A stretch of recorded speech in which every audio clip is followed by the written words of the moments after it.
Welcome everybody. The purpose of this session is for you all to actually take account of how much work you've done on the curriculum and to just check if you have in place all the components that really does make for a really bespoke curriculum in your school.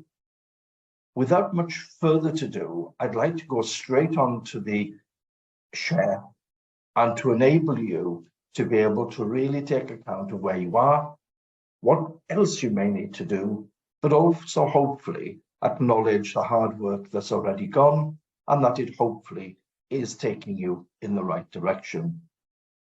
So I'm going to go straight into the share if I may.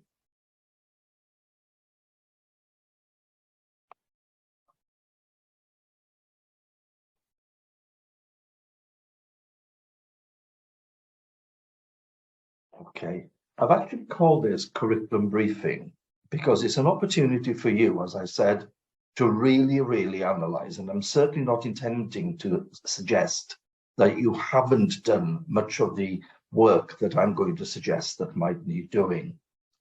So what we actually know is that from sort of September 2017, through the Ofsted framework, through the Ofsted handbook, there's been a kind of requirement for schools to take far more account of the research that's out there to really help us create a curriculum that's bespoke to our school. And in doing so, it is inevitable, basically, we will have actually looked at people like Rosenshine. We may well have looked at some of the Phil Foundation work, certainly the work done by the Education Endowment Foundation, who actually, as we all know, are really focused very heavily with Ofsted, and much of the Ofsted's framework and indeed the handbook sort of acknowledges the work of the Education Endowment Foundation in helping them come to the framework that we're now working to. We've also had the benefit of great people like Professor Dylan Wiliam. One of the things he has actually said, and this is quite important at this moment in time, basically, is to recognize that kind of our curriculum will never, ever be completely done, dusted, and we can put a full stop at the end of it. We will be forever coming back, nudging it a little bit further on. And very much like individual teachers, Professor Dylan Wiliam suggests, for instance, that he believes that great teachers are the ones that recognize that they need to get better. Not because they're not good enough, because there's just absolutely always something more to do, and there's no limit whatsoever to what can be achieved. He also makes the point, basically, that cognitive load theory, for him, and I would agree with him, is the single most important things for teachers to know, if indeed learning is going to be successful in their classroom. He then actually goes on to just making a point, basically, that when we're making these changes, to really make sure that we select the ones that are most important, the ones that are most likely to have the greatest benefit for you as a school, and to make sure you hone that to a point where you've got it absolutely right, rather than take a scattergun approach, basically, and kind of touch on an awful lot of things, and hopefully that many of them will be okay. So we are in a world, basically, where things are moving quite quickly. If I go back over the last 2-3 years, despite the pandemic, I would say we are currently going through a phase in our schools where we are really considering why it is that teaching is much more complex, perhaps, but much more rewarding, I'd also say, than it may have been for some time. Indeed, I believe the period we're going through now will actually really make a difference to teaching and learning for the next decade, if not the next 2 decades. Part of the reason is that we have been driven, basically, to re-examine the interrelationship between the curriculum, teaching, and learning. What has actually happened is there is now the recognition that the curriculum is indeed the most important aspect in this triangle. In other words, what I'm actually saying is, if our curriculum isn't right in school, how can the teaching be right? And if the teaching isn't right, probably the children aren't learning the right things. So that kind of interrelationship has come about mainly because of the Ofsted framework, where we're looking at the three elements of the intent of the curriculum, your design for your curriculum, the way it's been delivered in your school, that's the implementation, and obviously your ability to know that it's having an impact. So let's first of all look at the curriculum intent. Schools basically have been asked to really think carefully about what it is the children need to know and need to remember as they go through your school. So your job effectively has been to identify exactly what it is you want your children to know and remember by the time they leave year 6. As part of that, basically, it comes about by the very, very nature of the fact that for the last decade or so, we have put so much attention on reading, writing, and mathematics test results, rather than what children have been able to do and indeed know and indeed remember. Now, this is a game changer in a sense. We are not in the least bit here saying that reading, writing, and mathematics suddenly are not as important. Of course they are. But what we are saying, it's more about the quality of education in those subjects rather than just necessarily the test results the children are getting. Part of this, in fairness to Amanda Spielman, the Chief Inspector, very, very early on, when she came into Ofsted, she made a point basically that she recognized that Ofsted had a part to play in the blame basically around the kind of the data game that we were into before this new framework came into being.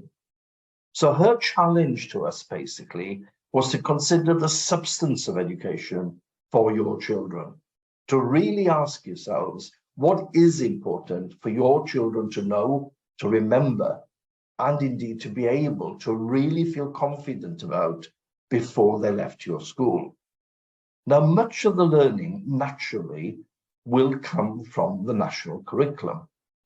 However, she's challenging us to look beyond that, to look at our individual children, to consider the new phrase that came into our vocabulary basically 4 or 5 years ago, that is cultural capital. And by that, we're really, really being asked to consider the potential barriers your children might have to really being successful individuals in the future, to be able to go on in life and do what they want to do, to have as many choices opening to them. And by that, we may well, in some schools, be needing to put far more attention into things like the way children present information, the way children's vocabulary has been developed, indeed, the whole element around communication in some cases. So basically, alongside that then, alongside the national curriculum, we're being asked to think of your children's cultural capital issues. We're also being asked to think of your locality, and that your locality should play a major part in your curriculum design. Now, effectively, that's one of the reasons why the term off-the-shelf curriculum is really being kind of pushed to one side. Now, that doesn't mean to say that there isn't a recognition that you can get an awful lot of support. What they are hoping is that you are taking that support and making use of it and putting in the context for your school as much as you're able to. One of the things that should become clear is that your subject leaders will have a far greater impact on your curriculum than perhaps they did 5 to 10 years ago. The expectation now, as we all know, is that our subject leaders are able to sequence the learning for their subject in such a way that children are building on what they've actually learned previously. Some of us describe this as creating a narrative so that we can actually see why we're actually looking at the impact the Roma's had in our country, because it follows from having already looked at the impact the Stone Age people had right up to the end of the Iron Age. So we are really being asked to really redefine a large part of our curriculum. It's not, oh, we are doing the Stone Age, or we are doing the Romans. It should be recognizing that within that, there is a very important concept of change. It's how the Stone Age people changed the way we live, how the Romans came around and changed that even further. What did the Anglo-Saxons do? What did the Vikings do? What is their legacy today? So it's that part of the curriculum that many people have found perhaps a little bit more difficult to get their heads around.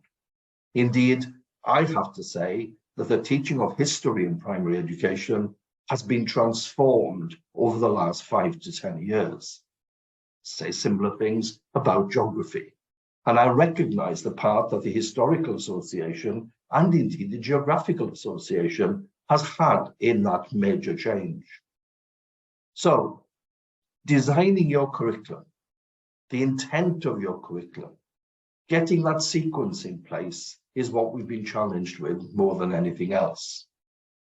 When it comes to the implementation of the curriculum, the way it's been delivered, one of the things that we really have had to put much more attention to than ever before is how do children remember things? And inevitably, because we are being asked to consider the memory side of things more than ever before, it draws us naturally into looking at cognitive load theory and understanding at a very rudimental level, at least, how the brain actually works. What is that relationship between the working part of the brain, the short-term memory, and indeed the long-term memory part of the brain? And if we have enough knowledge about that, how is that impacting on our day-to-day teaching? So many of our teachers have been asked to really go back to the drawing board, basically, and think again.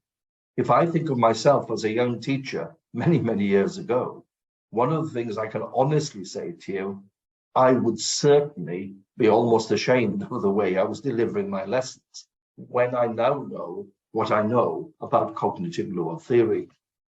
And indeed, many of us will be in the same position, having to review, rethink, and regather our thoughts about the way we were delivering the curriculum.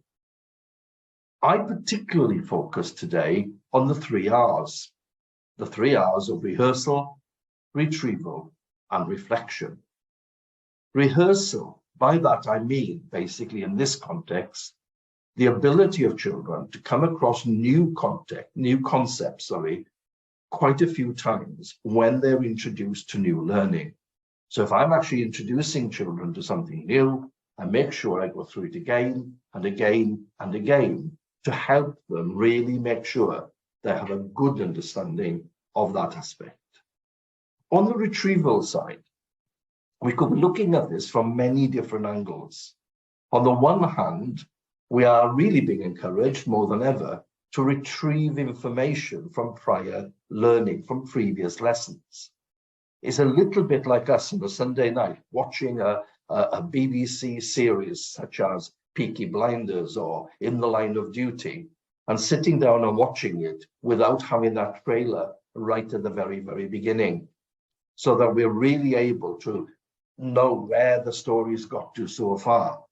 And it's a similar situation in much of the learning that's going on in our classrooms, helping children to retrieve the information they've already been given, but to remind them of key components within that learning.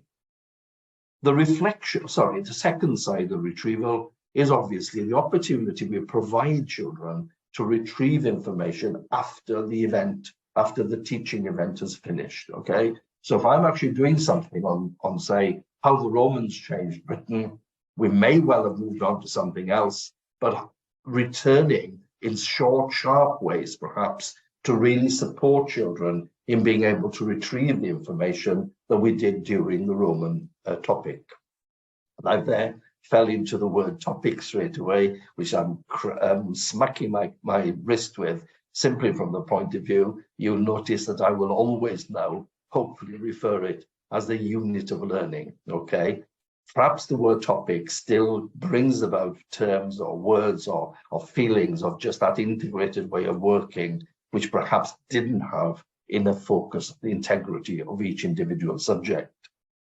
What all of this does, of course, is to throw up for us the level of subject knowledge of individual members of staff, and indeed the role that our subject leaders, again, are expected to have in helping them get to a point where they see they are a major part in delivering the narrative for individual subjects for our children. So, for instance, there is a huge expectation that we have done enough research beforehand before we deliver a unit of learning. I can say on a personal point of view, I was actually putting together some learning around the Mayans the other day. And it wasn't until I'd done that level of research that I realized how much more sophistication there was associated with our civilization than I had probably given credit to before. So it's a case of actually, in our case, in primary education, particularly recognizing and knowing that actually we all thought we could teach history. What I think this process of the last few years has done is to recognize that many of us had major gaps, perhaps, in our true understanding of the historical aspect that we're now actually being asked to deliver. The third part of the 3 I's is the impact. And within this, we're really focusing very much on having to change our thinking about how successful our curriculum might be, because we now have to bring into account how much children know more so than they did before, but also how much of it have they remembered. That kind of is a major game changer, because as an individual teacher, it asks me to reconsider the way I'm behaving in my classroom. But at the same time, it asks me to really get hold of the understanding of that relationship between the short and the long-term part of the brain. So in part of the impact then, one of the things we really should be asking ourselves, what went well? What went less well? What do I need to change? Where are there gaps in children's learning? So we are accepting more than anything else, as it states in the handbook from Ofsted, that progress is now being measured by children knowing more and remembering more. And if we're actually doing that successfully, we may well have to think really radically different about the way we're assessing in our schools. So basically, what we're hoping is that we are building a narrative for children that might make it easier for them to literally remember more, and indeed be able to help them being able to remember that information for a long time to come. If I move on from there then, just to remind us all basically that if we do look at the revised 2019 inspection framework handbook, inspection framework, and the 2021 inspection handbook, the very focus on children knowing more and remembering more is very, very much at the forefront of what is actually being asked. And indeed, I would suggest that there aren't many reports that have been written by Ofsted inspectors that doesn't somehow allude to this phrase in some way or other. Maybe not exactly as I've got it written down there, but certainly I have seen many which it does have the term knowing more and remembering more within it. Indeed, more reports with that in it than reports without it in it, okay? So what I'm about to look at is to suggest to you as a school that at this stage, you might like to take a little bit of time out to consider where you are in relation to the 3 I's that I've just sort of taken you through, to look at that relationship between your curriculum intent, the implementation of your curriculum, and the impact of your curriculum. The question I'd like you to focus on, how much of your intent is really focused on the current research, okay? How much of your implementation, the teaching and learning in your classroom is taking account of the memory, and how is that actually really enabling you to be a different teacher, because the focus is very much now on remembering more.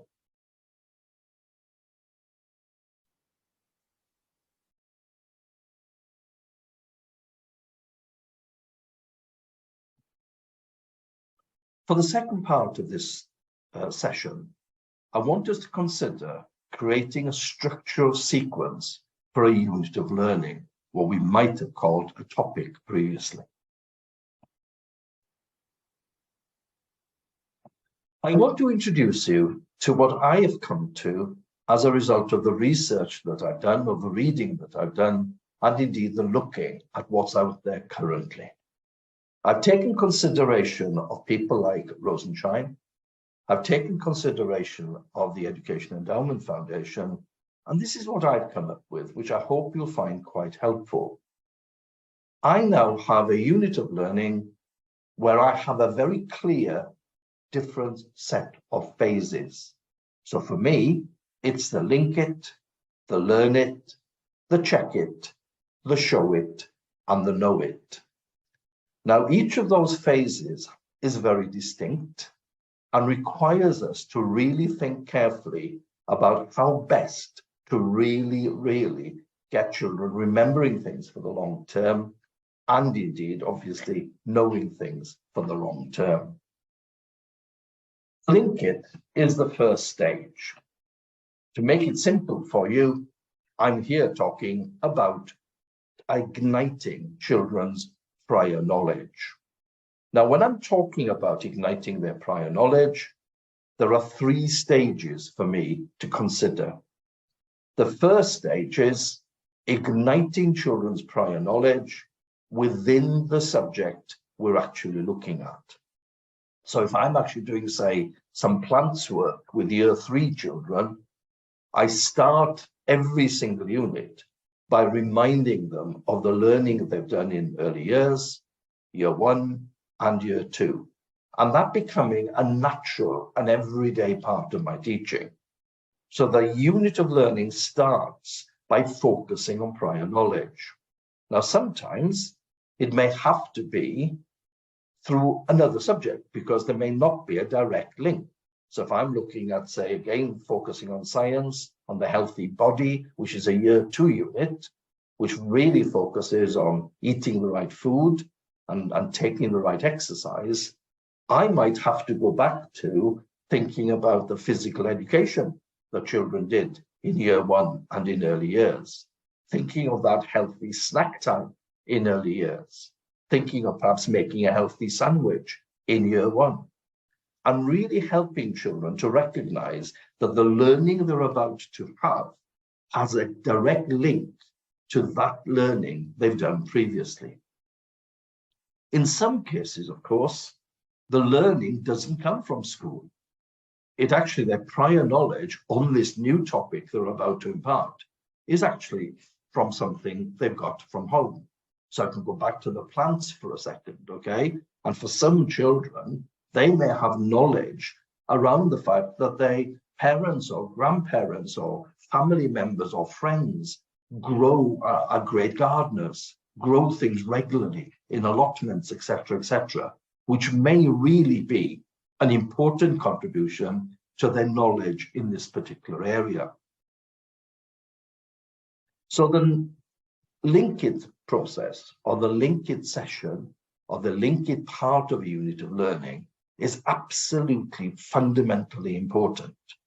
And the reason it's very important, before I go on to that, the reason it's very important is without doing it, we're unlikely to get children remembering things for a very long period of time. Come back to that in a few minutes.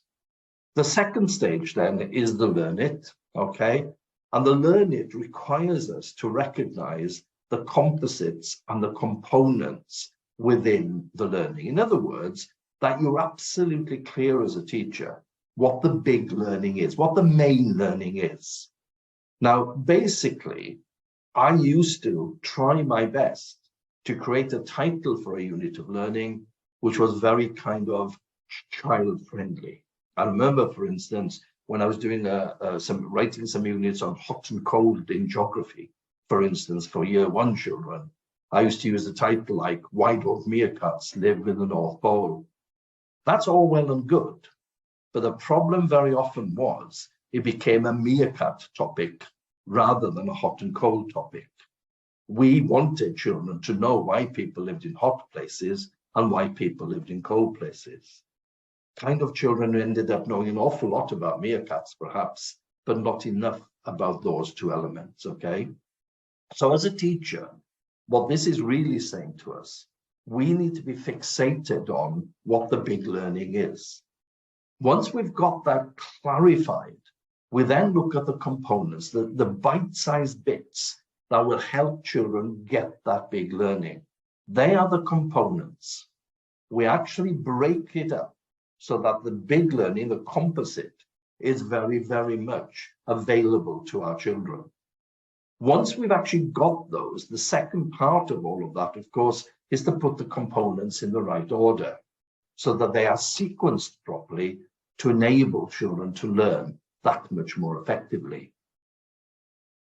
Another part of the Learn It is what has become a massive, massive issue currently, and that is helping teachers recognize the difference between substantive knowledge and disciplinary knowledge in some of our subjects, particularly history and geography. Now, quite interestingly, there are many definitions here that we could be looking at, but in reality, the discipline knowledge side of your learning enables your children to become historians, to become geographers, to become scientists. Now, to a certain extent in science, we kind of had already split science into scientific knowledge and working scientifically. And we will recognize that much of the work that we're doing on working scientifically, we could describe as disciplinary knowledge. In other words, we were teaching children skills, if you like, that were transferable across many different elements. So if I was actually helping a child to set up an experiment which actually isolated one variable, for instance, we might need that again in a future experiment that we'll be doing down the line. Similarly, in history, if I'm actually really helping children to understand the importance of propaganda and the place propaganda has, we might recognize a need how that was being used in another era that we're actually studying. Indeed, the best way for me to help you basically is that I think it was Winston Churchill who coined the phrase, history is written by the victor, okay? So that basically what we're trying to get children to understand is that much of the history we might be teaching today may well be prone to many different sub-areas, such as propaganda, such as bias, such as political elements of the time, etc., etc. So it's trying to help children understand that, yes, there is knowledge within some of the subject, which is purely substantive knowledge. If I'm teaching you about how the Romans changed Britain, I'm unlikely to be using some of the knowledge that I want children to get, such as how did the Romans build roads, when I'm actually teaching the Vikings, okay? It's that type of thing that belongs just to the Romans, is the substantive part, the things that just belong to that particular unit of learning. The other thing within the Learn It section is the introduction of new vocabulary. Many of us will recognize this as tier 3 vocabulary, particularly because it's specific to that particular area of learning, okay? So the development of children's vocabulary in the sense of subject-specific vocabulary also belongs to the Learn It side. One of the things I've introduced into my sort of process is the term check it. And what I do is provide children with small 10-minute, 5-minute activity that helps me as the teacher check if the children are really keeping up with me. It's almost like a mark in the moment type of activity, which helps me to see if children are falling behind, so that I can provide rapid and appropriate intervention at the right time. So basically what I'm doing is to try and gain a picture of the gaps that may be arising in children's learning, okay? And as I've just put at the bottom there, this is where the role of teaching assistants particularly may be absolutely invaluable in this whole process. I'll show you later some examples of check-ins for you to really be able to get your head around what I'm actually talking about. The fourth phase is the show it, okay?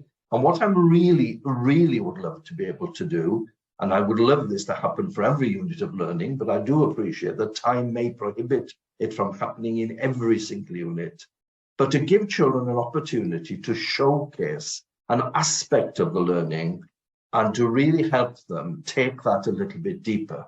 So in other words, if I was doing some work, say, on the digestive system, I might have a group of children looking at the part the stomach has to play within the digestive system. So the idea behind this, basically, it comes right at the end of the learning, where I provide children with a task on perhaps the Monday, which they do a presentation to the rest of the class on the Friday.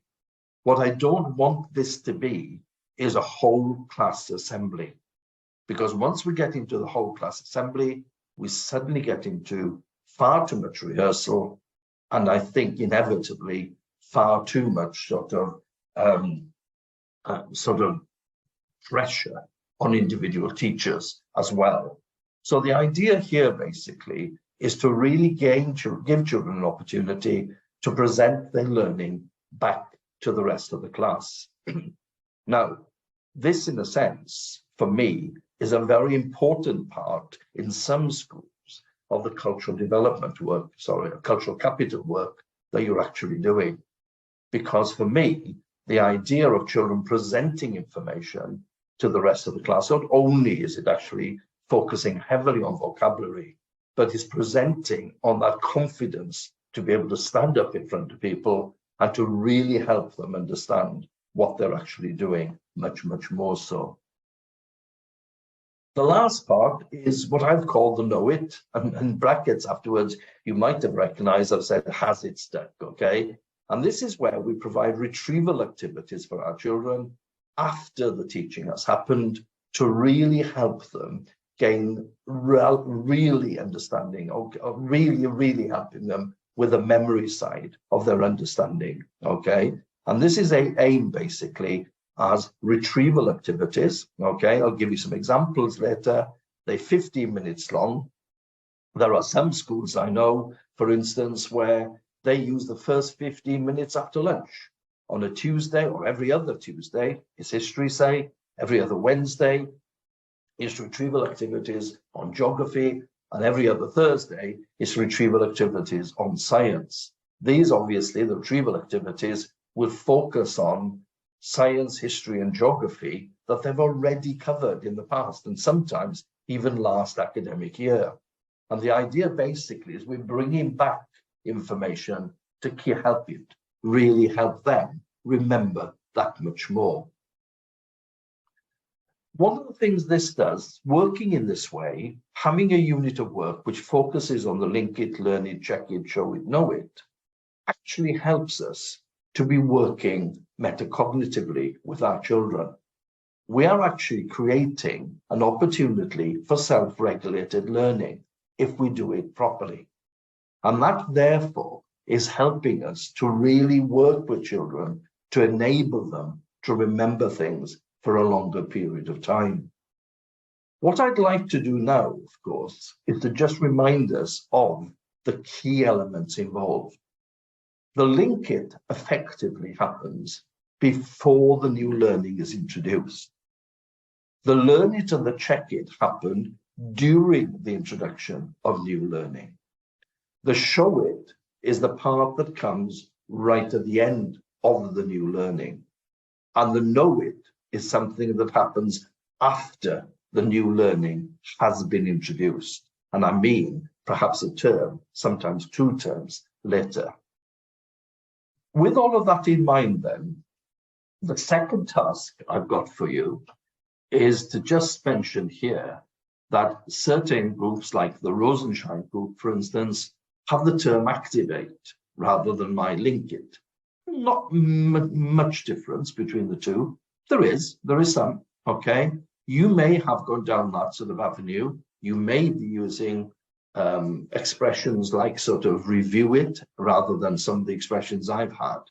But what I'm trying to get across here is the consistency of the link it, learn it, check it, show it, know it, and that being a regular event in the way we are presenting learning to our children. So this is a chance for you as a school to consider what I've just introduced. Can you see the sense of what I'm trying to introduce? Okay, and to see where you are currently. One of the things this obviously does is bring about a level of consistency in the way we deliver our units of learning across our classrooms. So this is, again, is an opportunity for you to have a further discussion around what I've introduced to you in this particular section. Thank you.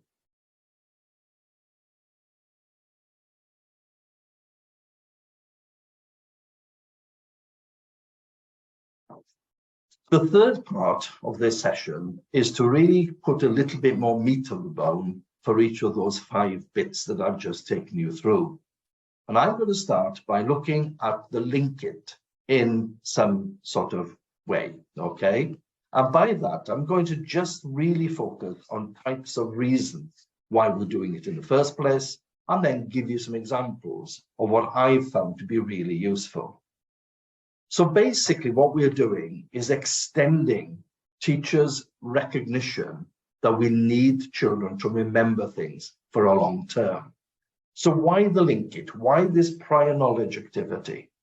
Well, what we do know from the way the brain works, and forgive me, this will be a very, very rudimentary, straightforward, simplistic, perhaps too simplistic an explanation. Effectively, what we do know is that when we take in new information, okay, the brain, or the working part of the brain, gives us so much time before it makes its mind up whether that information is processed and passed on to the long-term memory.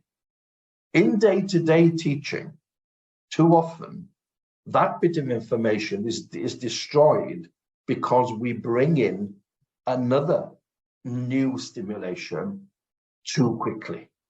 And what happens with many children, they get into cognitive overload, which means that perhaps much of what we're learning doesn't get passed on to the long-term memory.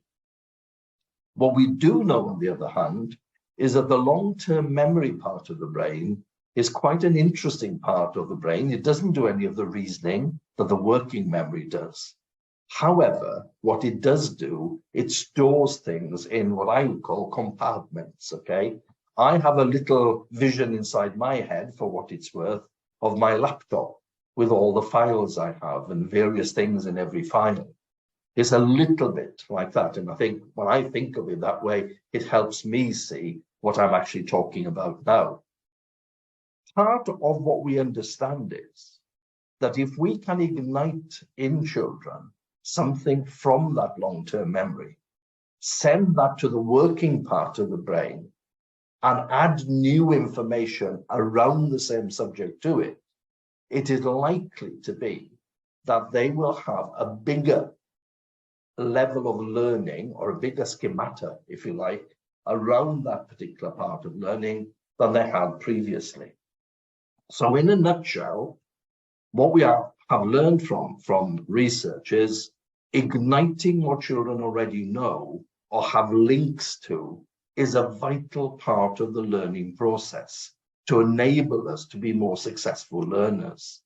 So part of the job we have as a teacher when we are imparting new information to children is to make links with what they already know. And that is part of the reason why the link it, as I've called it, looking at children's prior knowledge becomes a huge part of what we want to get right in the first place. As I said earlier, some of that prior knowledge may be within the same subject. Some may come from another subject, or it may well come from some personal experience that the children have. It doesn't really matter, but it's really important that we do try and get some link for the children. If we don't work at that link, it is unlikely that children will remember the new information we're imparting, however exciting and stimulating and whatever we make of it. It is unlikely they will remember it for the long term. Now, part of what may be interesting is for you to consider your knowledge organizers, for those of you that use it. I've taken advice basically from a lot of people that I've worked with, a lot of eminent researchers, and looking at what a knowledge organizer needs to do in a primary context. Well, for me, I've come up with a conclusion that we should actually be very, very clear to the children about what we want them to learn. Therefore, on the left-hand side under key knowledge, I've got that set out.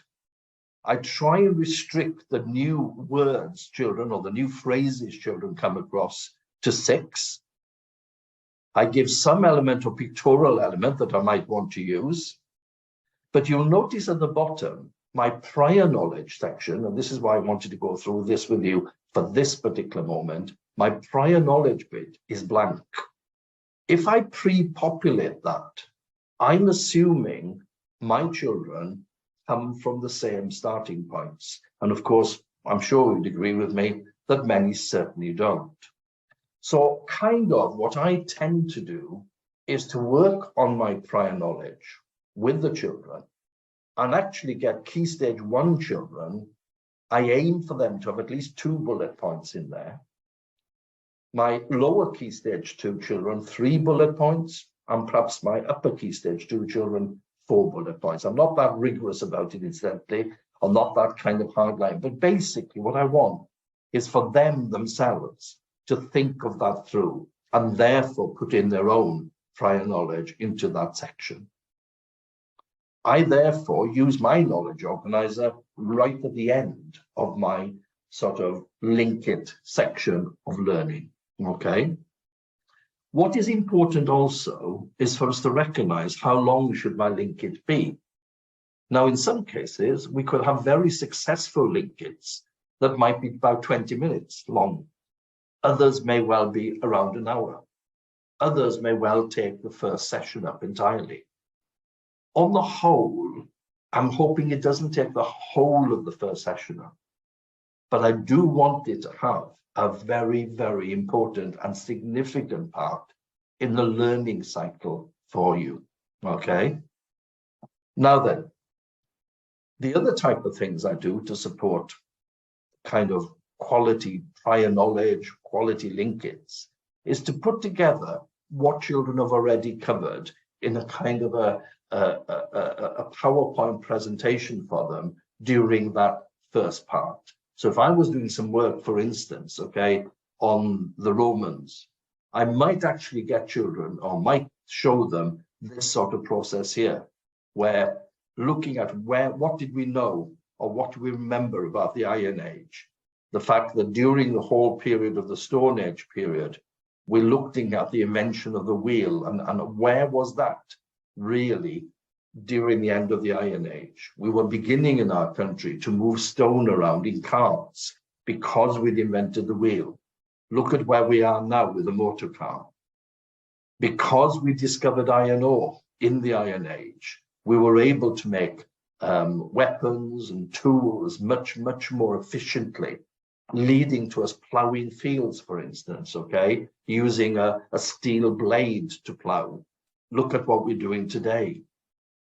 The fact that we had Iron Age hill forts, okay, did they lead to the villages that we know today? You know, we actually had some money, believe it or not, in Iron Age as well. Were the kind of Druid circles the very first churches in our country? We recognize the wattle and daub, leading to the type of plastering that goes on today. The weaving machines in the Iron Age leading perhaps to the factory type sort of weaving that goes on today in many places across the world. And the actual things like grinding corn that was happening then, leading to the water wheel at a later stage. So what I'm trying to do is to get children to recognize that history basically is part of a story, okay? And the story basically is a narrative that has seen this country change dramatically from the beginning of the Stone Age. In plants, for instance, forgive me early years people, I should have put an early years one in here, but this is the learning that children will have done in year one. They'll have actually learned about the names of parts of a plant, parts of a tree. They will hopefully have been introduced to some common and wild flowers as well. In year two, we talk more about how these plants grow, the shape of trees, the name of trees might come in that stage. Leading to year three, of course, where we get into a much deeper analysis when we look at things like, photosynthesis, for instance, okay? When we look at pollination, etc., etc.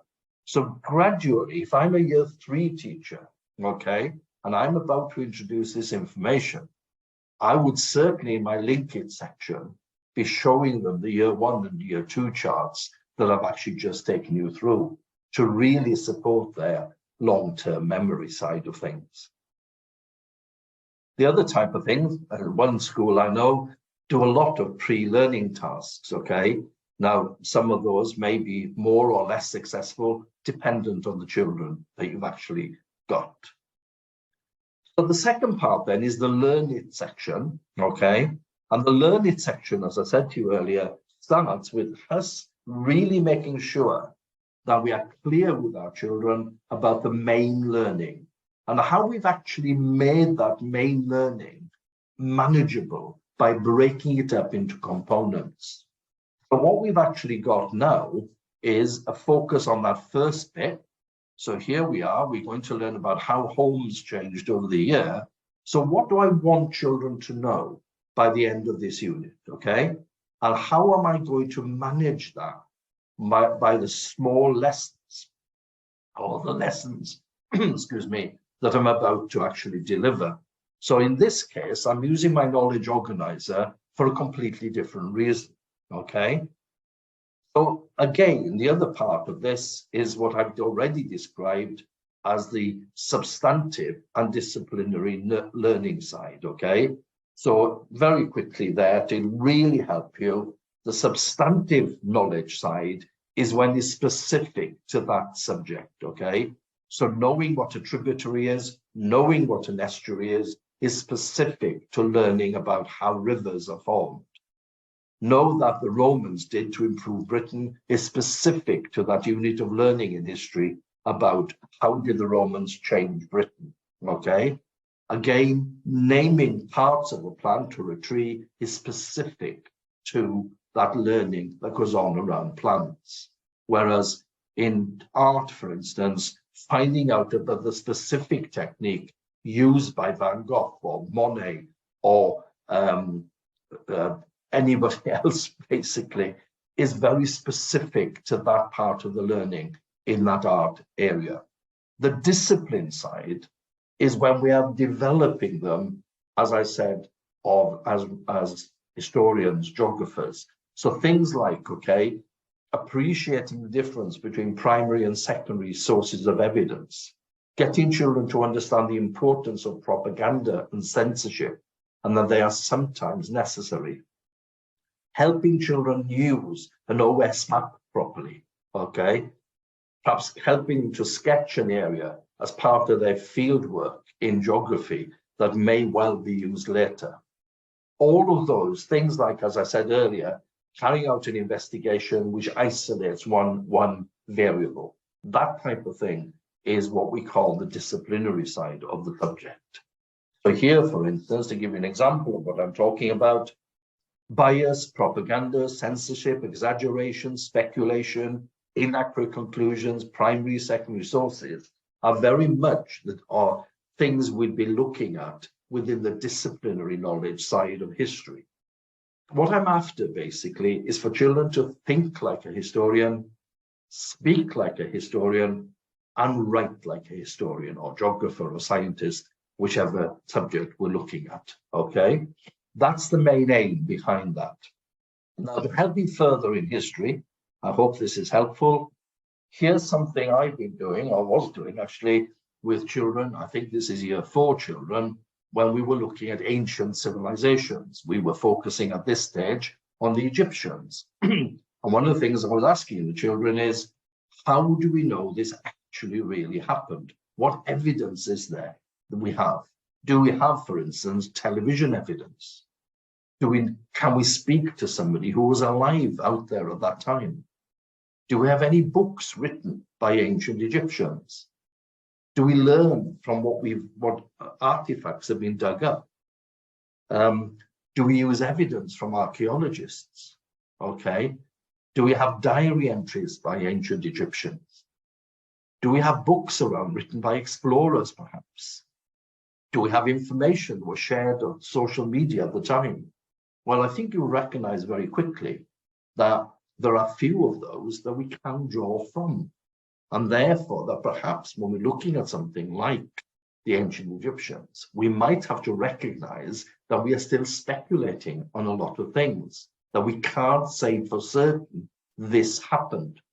We have a good idea it happened, but we can't say for certain. I mean, quite recently, for instance, the archaeologists were coming up with very different views of why mummification was occurring during the Egyptian period, okay? And that came from new evidence. Apart from all of that, history is inevitably prone to things like bias, over-reliance on limited information.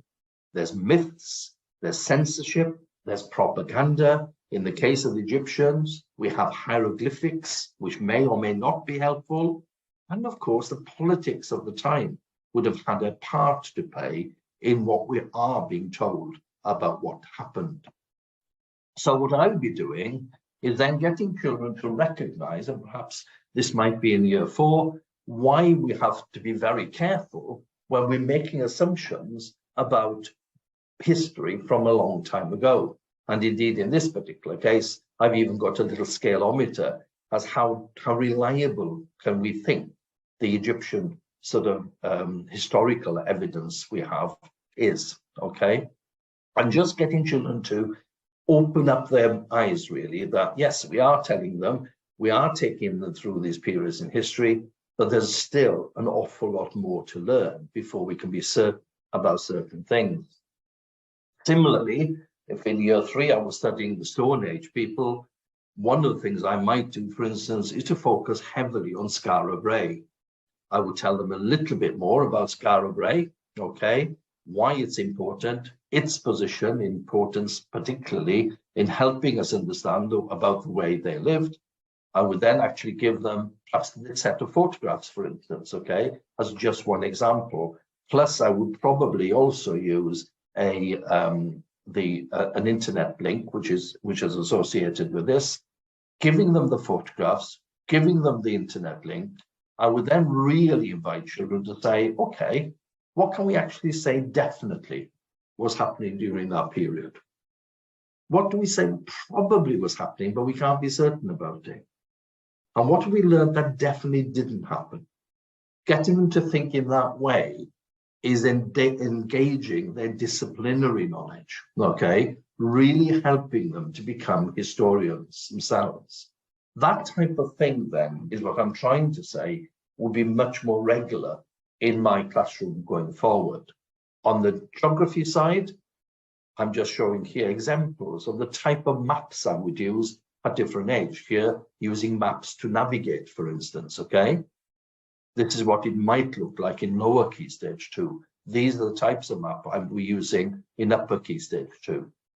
Here, for instance, okay, using maps to describe landscapes. You can see there, that's a map of the area, and obviously, sorry, that's an aerial photograph of an area, and that is its actual map of the same area. In lower key stage 2, you can see that we're talking particularly around using a kind of the globe idea, okay? So when we're looking at Great Britain or United Kingdom, for instance, we're actually really being able to show them exactly where that is on the globe. This is something I also like, really. It's using what sort of level of map work should we be looking at. So here, for instance, looking at early years, Key Stage 1, the type of map I hope children would be able to develop into Key Stage 2. And then sketching, which I think is something that we need to really look at carefully. This is, for me, the sort of level of sketch work that I would hope we would get from year 3 and 4 and 5 and 6. I've used these as exemplars in a class to really raise the bar, if you like, for some of the children within that class. So it's kind of recognizing then that in geography, much of the disciplinary side of the subject is around map work and indeed field work as well. Not entirely, let me hasten to say, but much of it certainly comes around that.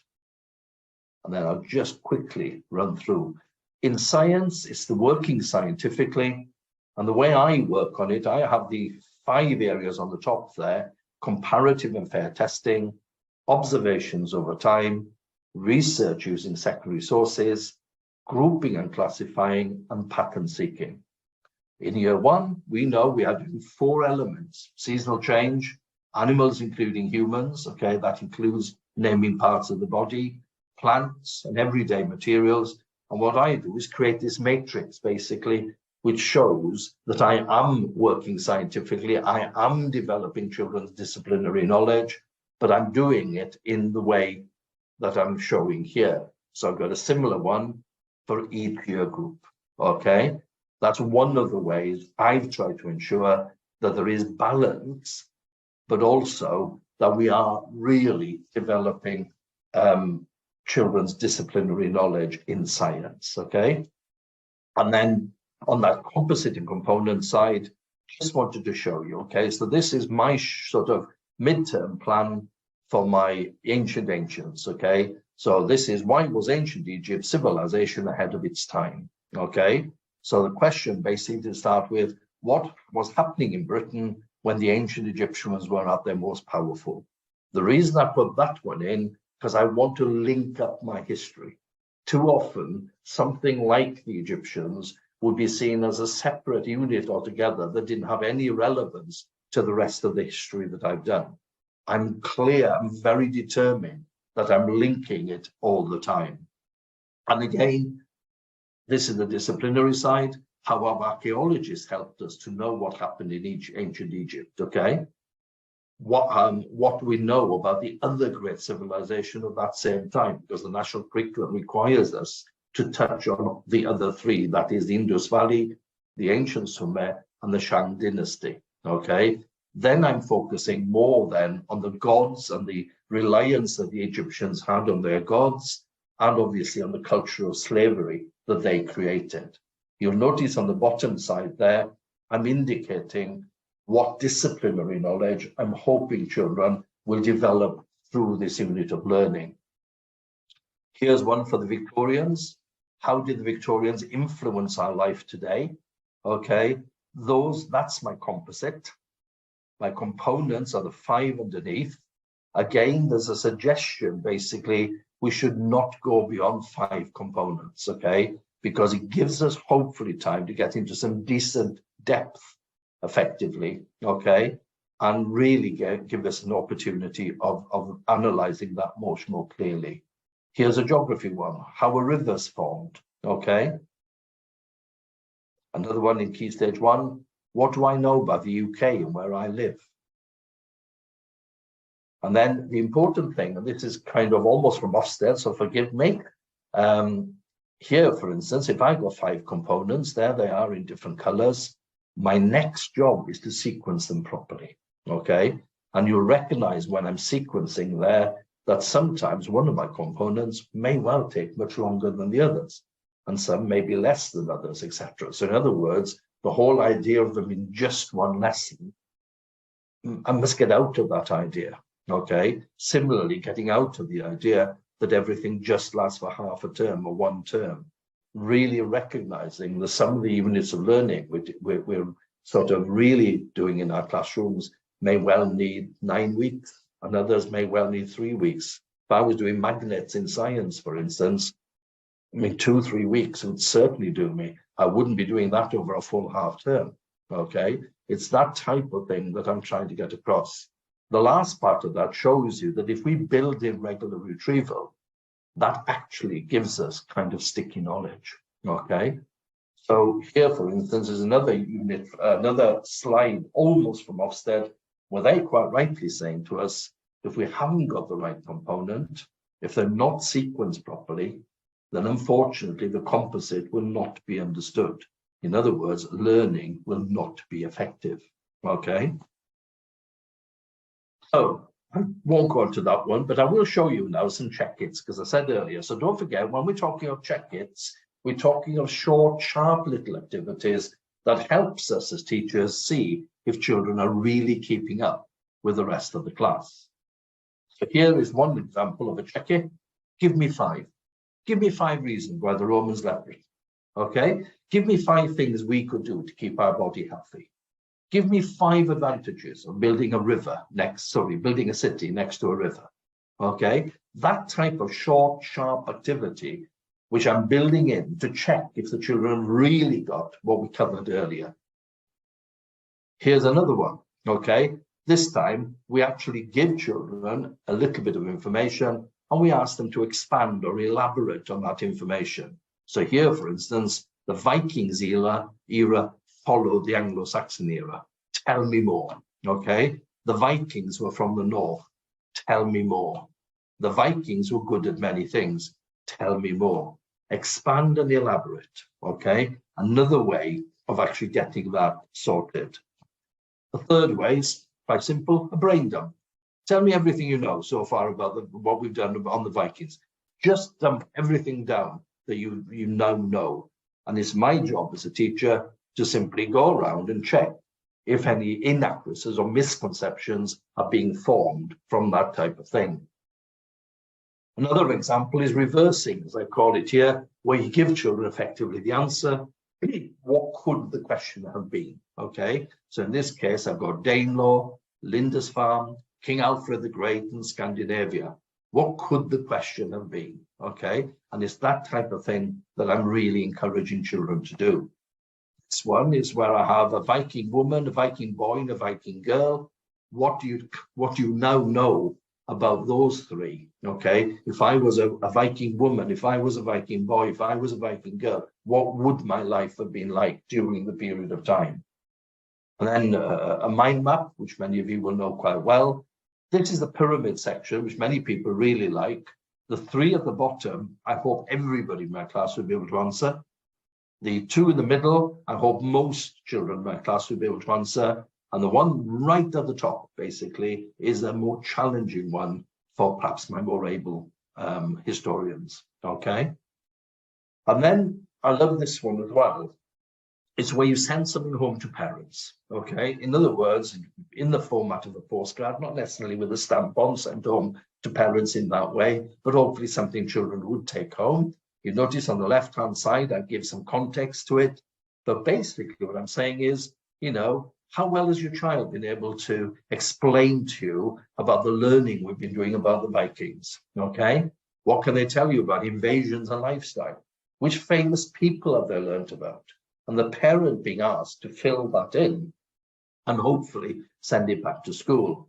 Now, I'm obviously going to listen to you out there saying, oh yeah, fat chance we'll get that back. But basically, if we get 10% back, my view is that there'll be another 20, maybe even 30% of parents will have at least have a conversation with the children, which actually extends it into the home, what they're doing at school. Okay.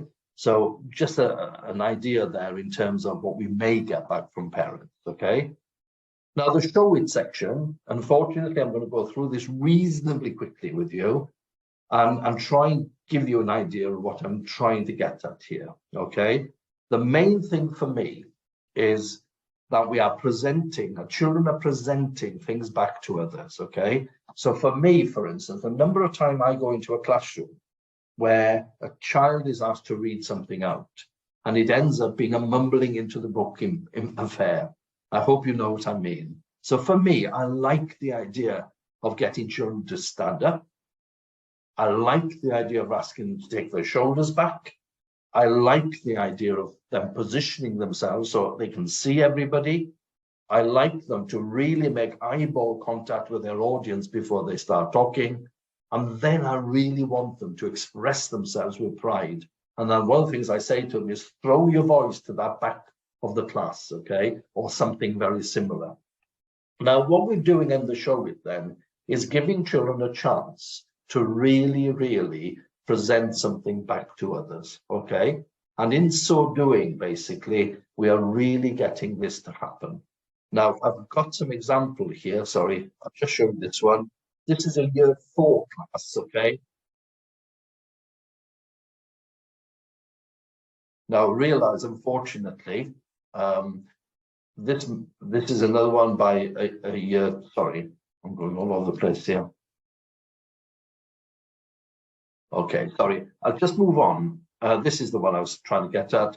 This is a year 6 group of children who've been looking at what was written like 100 years ago.